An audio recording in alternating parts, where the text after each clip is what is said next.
여러분, 예수님의 양을 먹이고 치고 돌보는 사명을 베드로에게 주셨는데, 그 베드로에게 주신 사명은 제자들에게 임했고, 제자들에게 주신 사명은 지금의 교회와 지금의 목회자들에게 하나님이 주셨고, 또 지금 먼저 믿은 우리들에게 주셨어요. 여러분,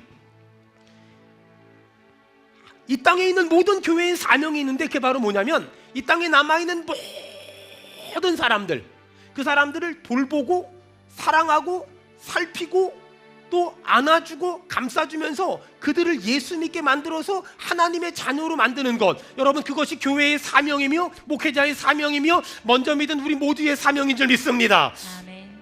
안타까운 건 지금 한국교회는 예수님의 제자가 되려고 하기보다 떡과 건강을 구하고 부귀영화를 구하는 사람들이 점점 늘어나고 있어요. 그리고 예수님 믿고 부자 되고 예수님 믿고 출세하고 예수님 믿고 잘 먹고 잘 살려고 했는데 덕을 못 봤어. 그래가지고 예수님을 떠난 사람들이 너무나 많아요. 여러분, 근데 교회 안에는 교인이 있고 신자가 있고 제자가 있는데, 교회는 다니지만 예수 안 믿어요. 신자는 예수님은 믿고 천국 갈 걸 알지만 예수님을 위해서 희생할 마음, 헌신할 마음이 전혀 없어요. 제자는 나 같은 죄인 사랑해 주신 예수님의 은혜에 감사해서 이제 나도 주님을 위해 살겠습니다. 아멘. 아멘. 여러분, 이 사람이 제자예요. 오늘 교인이라면 신자가 되길 바라며, 신자라면 제자가 되는 은혜가 있기를 주의 이름으로 축원합니다. 아멘. 여러분, 한국교회는 교인은 많은데 신자가 적고 신자보다 제자는 훨씬 적어요. 하나님은 우리를 이 모습 이대로 사랑하지만 하나님은 우리가 예수님의 제자가 되길 원하세요. 하나님은 우리가 예수님의 진짜 제자가 되길 원하세요. 조심해야 될 게 있어요. 여러 군데 가서, 교회 가서 말씀을 전하고 많은 학교에 가서 말씀을 전해보잖아요. 문제가 있어요. 저 사람은 내 제자예요. 저 사람은 내 제자예요. 저는 누구의 제자예요. 다 틀린 말이에요. 교회는 누구의 제자도 없고 교회는 누구의 스승도 없어요. 여러분, 교회는 황유성 목사의 제자가 우리 교회에 한 명도 있으면 안 돼요. 우리 교회는 황유성 목사에게 훈련받은 예수님의 제자만 있어야 돼요. 여러분, 축복합니다. 예수님의 제자 되기를 주의 이름으로 축원합니다. 아멘. 우리 교회는 어떤 사람도 어떤 경우에도 황유성 목사의 제자나 황유성 목사의 사람이나 황유성 목사의 오른팔, 황유성 목사의 왼팔, 이런 게 있으면 절대 안 돼요. 절대 안 돼요. 여러분, 꼭 기억하세요. 여러분, 우리가 다시 한번 기억하고 또 기억해야 될 게 하나 있는데, 지금 한국교회가 가진 가장 큰 문제는 사람의 제자가 너무 많아요. 어떤 사람들은 그래요. 나는 어떤 목사님의 오른팔 역할을 했습니다. 왼팔 역할을 했습니다. 여러분, 저희 수원은혜교회는 오른팔도 왼팔도 없어요. 제 오른팔은 여기 있습니다. 제 왼팔은 여기 있어요. 저는 오른팔 왼팔 만들고 싶은 생각이 추워도 없고, 여러분, 정말 되고 싶다면 예수님의 오른팔 되길 바라며 예수님의 왼팔 되길 축원합니다. 아멘. 그게 진짜 믿음이에요. 진짜 사람이에요. 예수님은 승천하시기 직전에 교회와 제자들에게 내 어린 양을 먹여라, 내 양을 쳐라, 내 양을 먹이라 라고 말했잖아요. 여러분, 기억하세요? 목회라는 관점으로 보면, 목양이라는 관점으로 보면 하나님은 교회를 세우시고 교회에 목회자를 세우시고 그 다음에 양을 만드세요. 어떤 사람이 목회자가 될까? 어떤 사람이 양이 될까? 대부분의 사람들은 목사님 그러면 양보다 똑똑하고 훌륭하고 지혜롭고 지식 있고 능력 있다. 거짓말이에요. 여러분, 요즘에는요, 목사님보다 똑똑하고 탁월하고 지적이고 성령 충만하고 기도 많이 하고 은혜 많은 사람들이 정말 많아요. 그래서 성도보다 목회자가 영적이고 지적이고 탁월하고 능력 있고 인격 있다. 거짓말이에요. 어떤 사람이 목회자가 될까?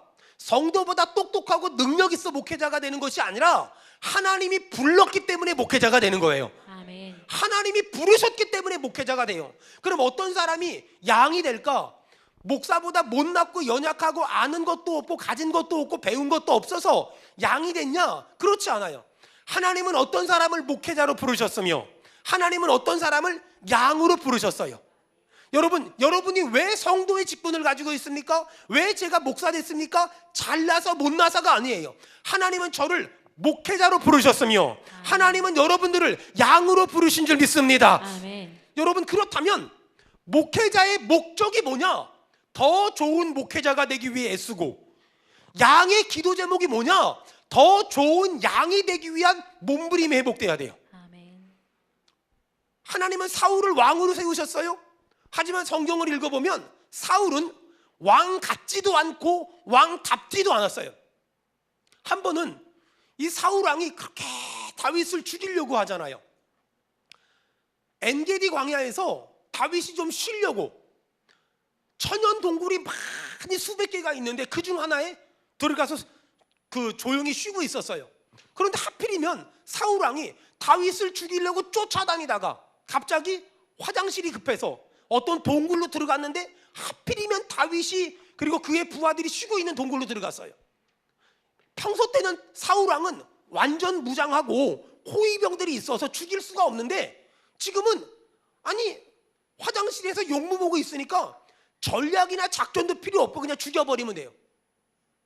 그런데 다윗이 사울의 옷자락을 조금만 자르고 안 죽여요. 그리고 사울 왕이 저만치 갔을 때 불러요. 왕이시여, 내가 당신의 옷자락을 잘랐습니다. 죽일 수 있었는데 안 죽였습니다. 이렇게 말해요. 여러분, 근데 그 성경을 읽어보니까 깜짝 놀란 말씀이 있어요. 다윗이 사울 왕의 옷자락을 자르고도 마음이 아파했대요. 여러분, 이것이 성도가 목회자를 대하는 마음가짐이고 성도가 목회자를 대하는 자세가 돼야 돼요. 안타까운 건 한국 교회는 큰 교회 목사님은 존경하고 인정하고 조심하고 대우해줘요. 근데 작은 교회 목사님들은 존경하지도 않고 인정하지도 않고 배려하지도 않고 또 존경하지도 않아요. 왜 그런지 모르겠어요. 여러분, 우리 교회처럼 막 교회가 부흥하잖아요. 그럼 제가 어디를 가면 막 알아주고 인정해주고 밥 사주고 떡도 주고 돈도 줘요. 그런데 시골 교회 목사님들, 작은 교회 목사님들은 어디 가도 알아주지도 않고 인정해주지도 않고 대우해주지도 않아요. 여러분, 이건 잘못된 거예요. 이건 아주 많이 잘못된 거예요. 여러분은 황유석이란 사람을 존경하면 안 되고 황유석이란 사람이 가진 목사라는 직분을 존경하는 줄로 믿습니다. 여러분, 이걸 구분할 줄 알아야 돼요. 그래서 지도자의 인격이 고상하고 성품이 고귀해서 마땅히 존경받을 만해서 존경해 주는 걸 교양이라고 말해요. 하지만 목사가 부족하고 연약하고 또 무능하고 못났음에도 불구하고 그 목사를 존경해 주는 걸 신앙이라고 말해요. 저는 우리 성도들한테 존경받을 만한 자격이 없어요. 하지만 전 우리 성도들한테 사랑받고 싶어요. 연약하기 때문에, 부족하기 때문에, 못났기 때문에, 아는 것도 없기 때문에, 가진 것도 없기 때문에. 사랑하는 여러분, 저는 우리 교회 성도들이 오늘 다시 한번 마음을 회복했으면 좋겠어요. 여러분, 성도가 목사를 대하는 태도, 또 목사가 성도를 대하는 태도가 다시 좀 정리됐으면 좋겠어요. 우리 한번 성경 찾읍시다. 히브리서 13장 17절. 히브리서 13장 17절.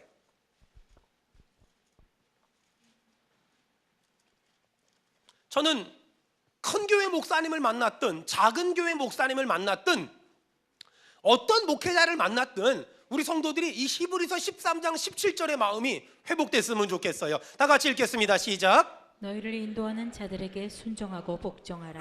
그들은 너희 영혼을 위하여 경성하기를 자신들이 청산할 자인 것 같이 하느니라. 그들로 하여금 즐거움으로 이것을 하게 하고 근심으로 하게 하지 말라. 그렇지 않으면 너희에게 유익이 없느니라. 아멘. 여러분, 성도가 목회자를 대하는 태도가 있고 목회자가 성도를 대하는 태도가 회복돼야 돼요. 다시 말해서 성도가 목회자를 대하는 태도가 뭐냐? 너희를 인도하는 자들에게 순종하고 복종하라. 우리 아멘 합시다. 아멘. 그들은 너희 영혼을 위하여 경성하기를 자신들이 청산할 자인 것 같이 하느니라. 그들로 하여금 즐거움으로 이것을 하게 하고 근심으로 하게 하지 말라. 그렇지 않으면 너희에게 아무 유익이 없느니라. 여러분, 다윗 입장에서는 사울 왕이 얼마나 미웠겠어요. 그러니까 미친놈 같지 않아요? 사위를 죽이겠다고 발버둥을 치잖아요. 사실 다윗은 어릴 적에 사무엘 선지자가 집에 와서 너 앞으로 왕이 될 거라고 얘기를 해줬어요. 그러니까 그리고 사울 왕을 하나님이 이미 버렸다는 걸 알고 있었어요. 그러면 하나님이 버렸고 내가 왕이 될 거니까 죽여버리면 그만이잖아요. 근데 다윗의 마음 가운데서는 그 옷자락 하나만 자른 것만 가지고도 마음이 아파했고 마음이 힘들어했고 마음이 어려워했어요. 결국 다윗이 죽인 것이 아니라 하나님의 때가 되니까, 사울을 왕으로 세우신 하나님이 때가 되니까 사울을 왕에서 패하셨어요. 여러분, 세우신 하나님이 때가 되면 패하실 줄로 믿습니다. 여러분, 다윗은 하나님이 하실 일과 내가 해야 될 일들을 정확히 알았어요. 이걸 아는 게 목사고 이걸 아는 게 성도예요. 여러분, 하나님이 교회를 이 땅에 세우신 한 하나님은 목사를 세우셔서 성도들을, 양떼들을 돌보게 하실 거예요. 그런데 하나님이 세우신 목회자들 중에서는 인격도 부족하고 성품도 온유하지 못하고 말도 못하고 예의도 부족하고 세상 살아가는 상식도 부족하고 경험이나 경륜이 짧을 수도 있어요. 하지만 여러분, 딱 한 가지만 기억하세요. 그 사람을 하나님이 세우셨다면, 그 사람을 하나님이 목사로 세우셨다면, 여러분, 이 사실을 잊어버리면 안 돼요. 다윗 입장에선 사울 왕이 이러쿵저러쿵 말 많이 할 수 있었어요. 하지만 다윗은 사울을 건드리지 않았고 옷자락 하나만 건드린 것도 마음 아파했어요. 여러분, 이제 우리 교회가 우리 은혜교회를 분립개척하기 위해서 준비하고 내년 1월부터는 본격적으로 교회가 시작될 거예요. 그리고 우리 신상윤 목사님이 그 교회의 담임 목사로서 사역을 감당할 거예요. 여러분, 제가 교회를 개척을 해보니까 개척교회 할 때 동네 사람들이 이렇게 오고 이렇게 와요. 그리고 저한테 뭐라 그러냐면, 이렇게 하면 교회가 부흥된다 그러고 이렇게 하면 교회가 부흥된다 그러고 이렇게 하면 교회가 부흥된대요. 다 틀렸어요. 저도 그런 거 다 알거든요. 돈이 없었지. 모르는 게 아니에요. 많은 사람들이 작은 교회 목사님한테 자꾸만 훈수를 들려고 해요. 당신은 이래서 문제라고, 당신은 이래서 문제라고, 당신은 이래서 문제라고, 당신은 이래서 문제라고. 맞아요. 그 말 다 맞아요. 하지만 그 말은 성도가 해야 될 말이 아니라 내가 우리 은혜교회를 이 땅에 탄생시킨 담임 목사가 해야 될 일, 내가 해야 될 일이지 그 어떤 사람도 해서는 안 되는 일이에요. 여러분, 잘 들으세요. 교회가 어떤 사람에게 그 목사님의 선생이 되라고 말한 적이 없고, 그 목사님의 선생이 되라고 임명한 적도 없고, 그 목사님의 선생이 되라고 권면한 적도 없어요. 그렇다면 양은 더 좋은 양이 되기 위해 노력을 해야지, 양이 목사의 선생이 되려고 애쓰면 안 돼요. 그러면 교회는 갈등이 일어나고, 교회는 다툼이 일어나고, 교회는 분란이 일어나요. 여러분, 지금 한국 교회를 보세요. 수많은 교회가 갈등하고 다투고 문제가 있어요. 왜 그럴까? 양이 더 좋은 양이 되려고 애쓰지 않고, 양이 목사의 선생이 되려고, 목사의 스승이 되려고, 목사를 가르치는 사람이 되려고, 목사를 인도하는 사람이 되려고 애쓰다 보니까 그 목사와 그 성도가 갈등하고 다투고 아파하고 힘들어하는 거예요. 여러분, 우리 교회에 지금까지도 그런 일이 없었지만 앞으로도 그런 일이 없기를 주의 이름으로 축원합니다. 아멘. 양은 더 좋은 양이 되기 위한 몸부림이 회복돼야 돼요. 목사는 더 좋은 목사가 되기 위한 몸부림이 회복돼야 돼요. 그러기 위해서 저는 몇 가지 어떤 목회의 원칙을 가지고 있어요. 제가 한번 읽어드릴게요. 성도들보다 더 많이 성경 읽고 더 많이 기도하겠습니다. 성도들보다 더 많이 헌신하겠습니다. 한 가지를 부탁하기 위해서 100가지를 먼저 하고 한 가지를 부탁하겠습니다. 무엇이든 교인들보다 먼저 하고 많이 하고 더 하겠습니다. 새벽 기도는 할 수 있는 한 절대 빠지지 않겠습니다. 왜냐하면 그때 외에는 기도할 시간이 없기 때문입니다. 그리고 새벽 기도가 끝나면 자지 않겠습니다. 왜냐하면 그 시간을 경건의 연습을 하는 시간으로 만들어내겠습니다. 신방의 대가로 헌금은 받지만 돈은 받지 않겠습니다. 제가 이렇게 결심한 이유가 있었어요. 어느 날 신방을 갔다 왔는데 헌금을 성도들이 냈어요. 근데 목사님 교통비하라고 뭘 주더라고요. 그래서 이렇게 그냥 재정에 넣었는데 그날은 우연히 보게 됐어요. 근데 헌금보다 교통비가, 도서비가 더 많아요. 여러분, 우리 한번 신앙의 기본 좀 생각합시다. 헌금이 많아야 돼요? 목사님 드리는 교통비가 많아야 돼요? 헌금이 많아야죠. 헌금이 많아야죠. 이건 잘못된 거예요. 이건 잘못된 거예요. 그리고 또 한 번은 이렇게 목사님 교통비 하시라고 봉투를 하나 주시더라고요. 그런데 제가 권사님 됐어요, 이런 거 주지 마세요. 그랬더니 딴 분들 같으면 아니에요, 목사님 가지세요 이러잖아요. 근데 아니에요, 됐어요, 이런 거 주지 마세요 그랬더니 갖고 가버리시더라고. 순간 굉장히 당황을 했어. 이걸 어떻게 해야 되지? 그랬는데 이제 다시 제가 집으로 가는데 권사님이 목사님 이거 가져가세요 그리고 떡이랑 뭘 주더라고, 싸주더라고요. 근데 이렇게 제 목양실 가서 이렇게 떡을 이렇게 풀었는데 그 옆에 그 봉투가 있더라고요. 근데 그 다음날 신방을 갔는데 소문이 난 거예요. 목사님이 떡 좋아한다고. 그래가지고 떡을 또 싸주시더라고요. 근데 사람이요, 얼마나 간사한 줄 아세요? 제가요 떡 봉투를 열면서요 돈 봉투를 찾읍디다. 제가 저 자신한테 깜짝 놀랐어요. 여러분, 목사한테 교통비 주는 거 있잖아요, 도서비 주는 거 있잖아요. 사람은 좋은데 목사에겐 유익이 없습니다. 여러분, 이게 되게 어려운 말이라는 거 모르시죠? 이런 말 하기 쉽지 않아요. 돈 주는 거요, 사람은 좋은데요 목사한테는 유익이 없더라고요.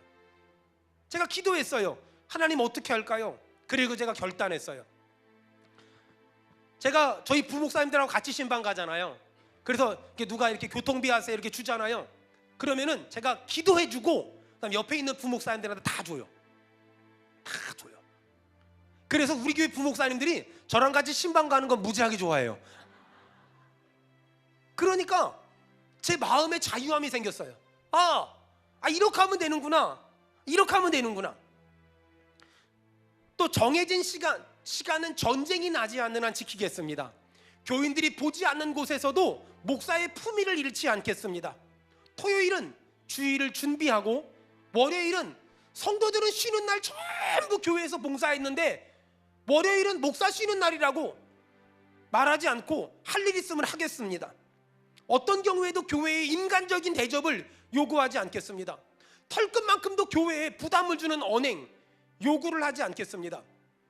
교회는 내가 섬겨야 될 주님의 몸이지 교회를 이용해서 어떤 이득도 취하지 않겠습니다. 교인들에게 대접받는 사람이 아니라 교인들을 섬기는 사람이 되겠습니다.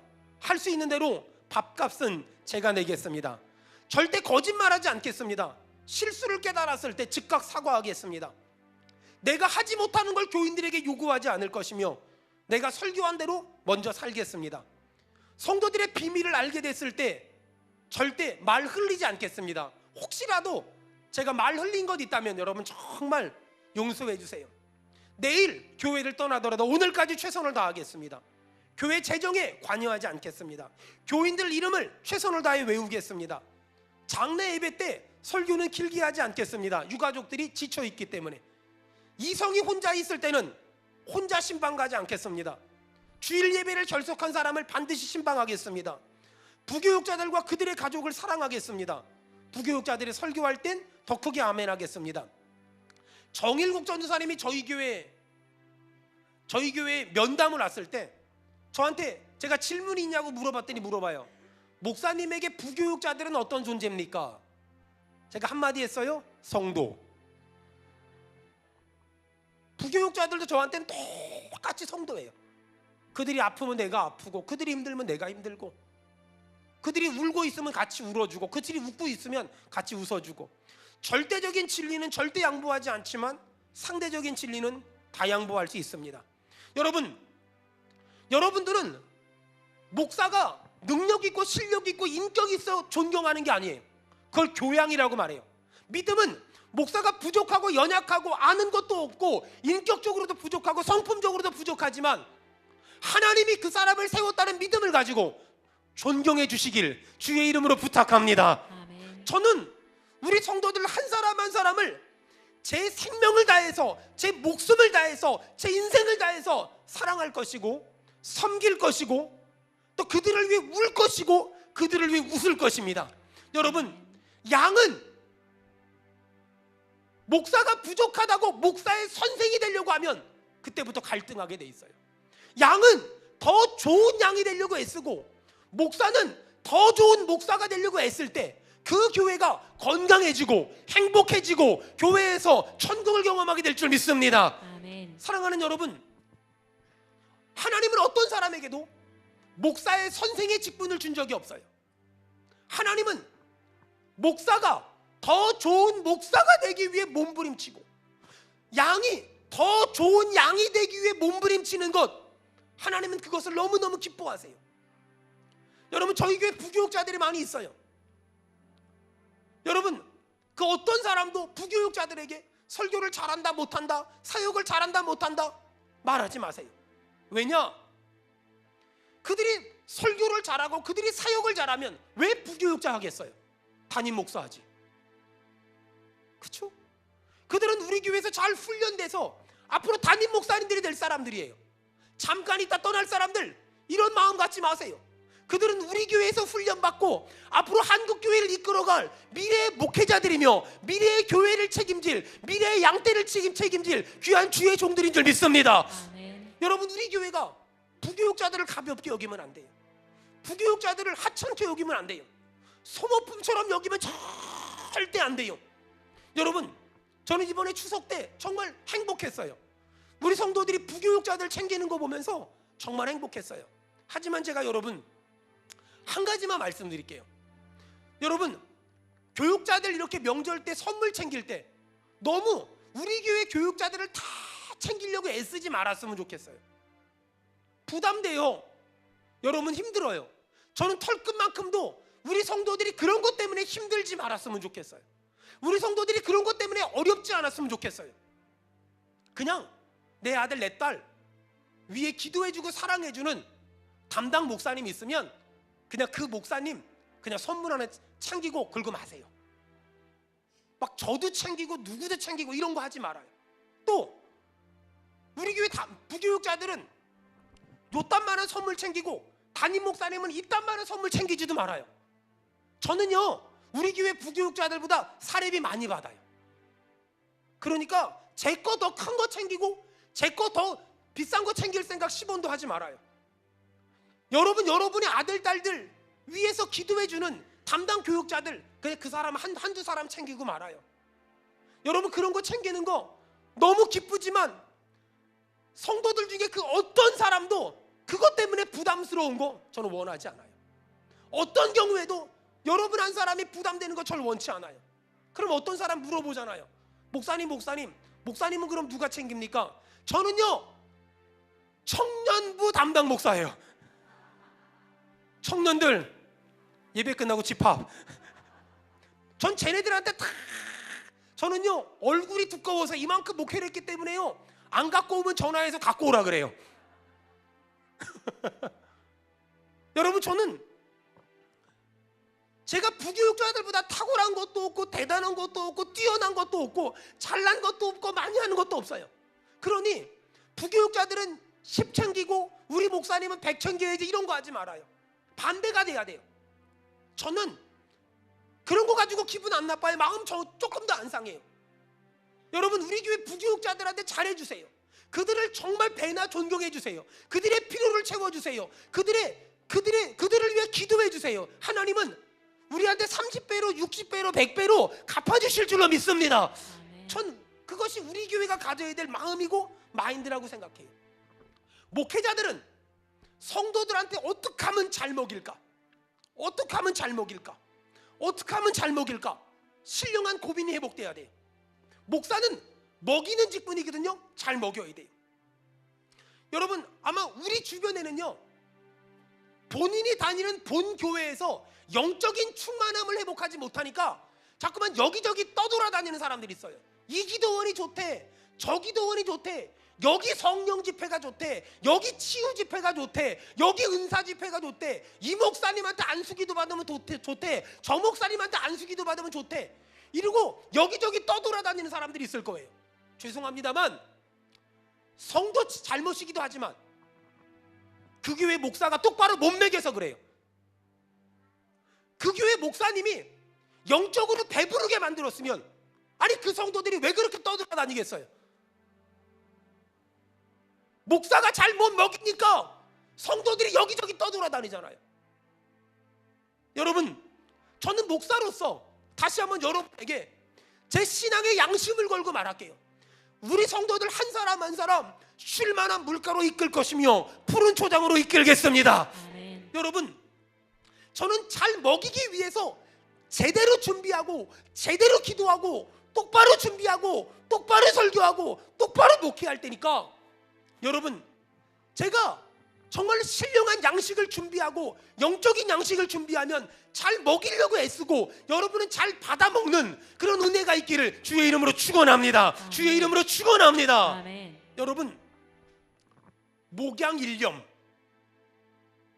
양떼의 형편을 부지런히 살피며 소떼에게 마음을 두라. 여러분, 저는 그래서 성도는 목회자를 주님처럼 섬기고, 목사는 성도를 하나님이 맡긴 하나님의 자녀인 것처럼 섬겨야 진짜 교회고, 하나님이 기뻐하는 교회고, 하나님의 마음을 시원케 해드리는 교회예요. 아멘. 여러분, 그래서 제가 늘 목회할 때마다 또 다짐하고 또 다짐하는 몇 가지가 있어요. 교인들에게 전화할 때 직접 전화하지, 부교육자들 통해서 전화하지 않는다. 이런 거 있잖아요. 제가 김 목사님, 그 집사님한테 전화 좀 연결해요. 이건 목사기보다 사장이에요. 이렇게 안 살 거예요. 무의식 중이라도 부교육자들에게나 성도들에게 반말하지 않겠습니다. 반말하는 건 왠지 권위를 드러내는 것 같아요. 저보다 연장자가 저를 찾아오면 저는 항상 제 방 밖에까지 나가서 배웅하도록 하겠습니다. 제가 어디 외부에 집회 갈 때 우리 안수 집사님들이나 우리 성도들이 또 우리 부교육자들이 옆에서 운전해 줄 때가 있거든요. 그럼 항상 뒷자리에 앉지 않고 옆자리에 앉겠습니다. 왜? 그들은 저에게 운전사가 아니라, 제 직원이 아니라 저에게 동역자이기 때문입니다.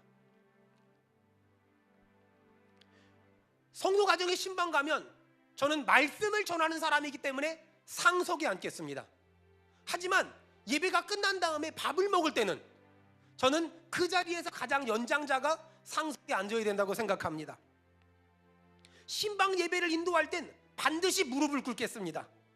왜냐하면 그것이 하나님에 대한, 하나님의 말씀에 대한 예의이기 때문입니다. 성도들 앞에서는 절대로 제 아내를 사모님이라고 부르지 않겠습니다. 제 아내라고 부르지. 사모님이란 존경하는 사람의 아내라는 뜻이기 때문입니다. 제가 교회 외부에 출타를 할 때는 반드시 제가 세운 장로님들에게 양해를 구하고 출타하겠습니다. 그것이 제가 세운 장로님에 대한 예의이기 때문입니다. 여러분, 저는 고등학교 때 아주 쓸데없는 야심이 하나 있었어요. 대학을 좀 좋은 데 가고 싶었어요. 그래서 문과였는데 법과대학을 가려고 준비했었어요. 학교에서도 갈 수 있다 그랬고 제 성적이 갈 수 있었어요. 그 준비했는데 시험을 봤는데 떨어졌어요. 그리고 왜 떨어졌는지 전 너무 잘 알아요. 왜 떨어졌냐면요, 고2 때까지는 제가 수학 선생님을 정말 좋아했거든요. 고3 딱 돼서 수학 선생님이 정말 5대양 6대주를 통틀어서 재수 없었어요. 여러분, 학생이 말이에요, 어떤 학생이 영어를 잘하는 줄 알아요? 영어 선생님을 사랑하면 영어를 잘합니다. 그래서 저는 참고로 대학에서 영문학과를 갔습니다. 저는 고등학교 때 영어 선생님이랑 결혼하고 싶었습니다. 얼마나 이뻤는지 몰라요. 어느 날 졸업 앨범을 꺼내보니까 썩 그렇게 객관적이진 않았더라고요. 그러니까 그때는 영어 선생님이 그렇게 이뻤어요. 사립 남자 고등학교에 30대 선생님이 딱 그분 한 분밖에 없었거든요. 전 그래서 후기대학을 영문과를 갔죠. 여러분, 영어를 잘하는 비결은 굉장히 간단해요.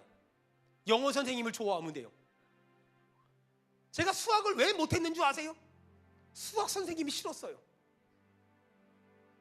여러분, 어떤 사람이 신앙생활 잘하는 줄 알아요? 저를 좋아해 주시면 돼요. 제가 밥맛 없으면 존말할 때 옮기는 것도 은혜예요. 왜냐하면 그 영혼에 아무 유익이 없어요. 그 영혼의 영적인 유익이 아무것도 없어요. 여러분, 잘 들어보세요. 목사님이 아무리 은혜로운 말을 해도 목사님과의 관계가 안 좋으면 은혜롭게 들리지가 않아요. 목사님이 아무리 영적인 말을 해도 목사님과의 관계가 안 좋으면 그 영적으로 들리지가 않아요. 목사님이 아무리 살아있는 말씀을 전해도 목사님과의 관계가 안 좋으면 살아있는 말씀으로 들리지가 않아요. 목사님이 아무리 성령 충만한 말씀을 전해도 목사님과의 관계가 안 좋으면 성령 충만하게 들리지 않아요. 여러분, 그거 아세요? 우리 청년들 자매들이 그래요. 어떤 남자가 좋냐니까 굉장히 그 유머스러운 남자가 좋대요. 근데 한번 생각을 해봐요. 못생긴데 유머스러워, 좋아할까요? 나댄다 그래요.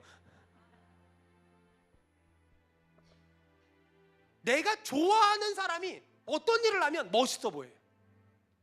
내가 좋아하는 사람이 어떤 일을 하면 굉장히 행복해요. 여러분, 신앙생활 잘하는 게 의외로 간단해요.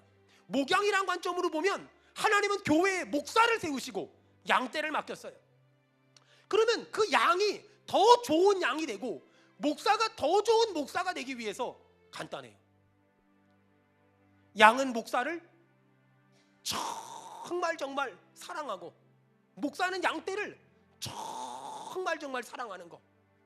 여러분, 우리 교회가 이 기본이 회복됐으면 좋겠어요. 아멘. 저는 모태신앙으로 자라서 지금 목사가 됐어요. 어릴 적에 저희 어머니 신앙생활한 걸 가만히 생각을 해보면 저희 어머니 호박 하나 따면 첫 번째 거라고 목사님 갖다 드리라고. 교회가 가깝긴 해요. 1km인데 오이 하나 새 거 따면 목사님 갖다 드리라고. 아니, 목사님이 신방 오시면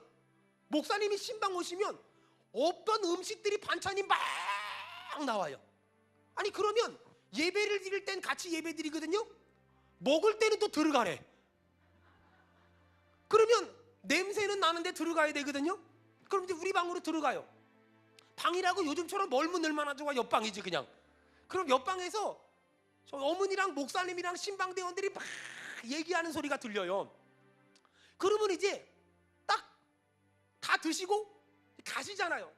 그러면 남아있는 음식을 기대하고 고대하고 준비하고 생각하다가 누나랑 문 탁 열고 따다다다 나가보면 뼈까지 씹어 먹었어. 아니, 그래서 저는 지금 신방 가면 많이 안 먹어요. 아니, 뭘 좀 예배가 끝났으면 남겨놓고 가야지. 와, 삼계탕을 끓였는데 국물도 하나 안 남기고 뼈까지 다 씹어 먹고 반찬도 다 먹고 후식이라고 과자 그 다음에 커피까지 죄다 남김없이 먹고 갔어. 예수 믿는 사람들이요, 안 믿는 사람보다 훨씬 많이 먹어요. 술들을 안 먹어서 그런지 몰라도 훨씬. 그런데 생각을 해보면 우리 어머니는 다 목사님하고 늘 목사님하고 늘 사모님하고 너무너무 관계가 좋았어요. 목사님이 하는 일이 다 마음에 들어서 그랬을까요? 목사님이 목회하는 목회 방침이 다 좋아서 그랬을까요? 아니에요. 왜 목사님하고 좋은 관계를 가졌을까요? 그것이 내 영혼에 유익하니까. 그것이 내 영혼에 유익하니까. 그것이 내 영혼에 유익하니까. 그 관계가 깨지면 아무리 좋은 말씀을 전해도 좋지 않게 들려요. 아무리 은혜로운 말씀을 전해도 은혜롭게 들리지 않아요. 여러분, 추석 명절 마치고 첫 주일이에요. 가장 신앙의 기본을 말했어요. 여러분, 저는 더 좋은 목사가 되기 위한 몸부림을 시작할 겁니다. 여러분은 더 좋은 양이 되기 위해서 몸부림침으로 말미암아 저는 잘 먹이는 목사가 되고 여러분은 잘 먹는, 그래서 우리의 영혼이 풍성한 은혜가 있기를 주의 이름으로 축원합니다. 아멘. 주의 이름으로 축원합니다. 아멘.